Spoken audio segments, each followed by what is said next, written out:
With an auction campaign run correctly, you've got the opportunity to sell your property prior to the auction, at auction, and then there's after auction. So there's a little bit less focus out there in the marketplace about selling your property post-auction.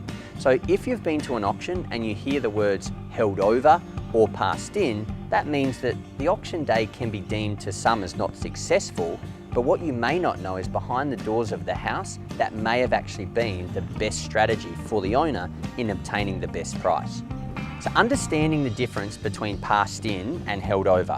Passed in means the auction effective immediate, is finished, it is complete, and you can start dealing and negotiating with conditional buyers, people that were subject to finance, subject to FIRB approval, subject to settlement, who could not bid under auction conditions. Held over, what this gives you the ability to do is hold the auction over to the highest bidder.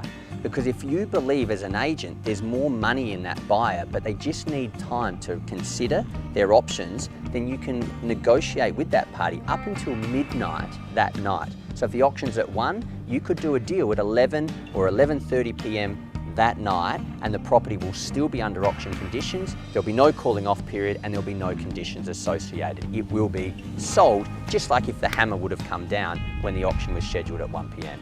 So not all properties sell under the hammer, and this isn't such a bad thing. What an auction does is pulls people together and makes them think very, very seriously about the property. Often a property will be sold on the day, and when it's held over, it's still under auction conditions.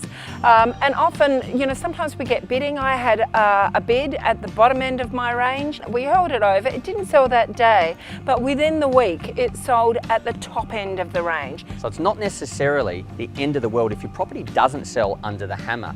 There can be a number of times where it's in your best interest as an owner to hold it over, give the buyer time to readdress their options, and quite often we'll obtain an extra 30, 40, 50 or 100,000 selling the property late into the evening.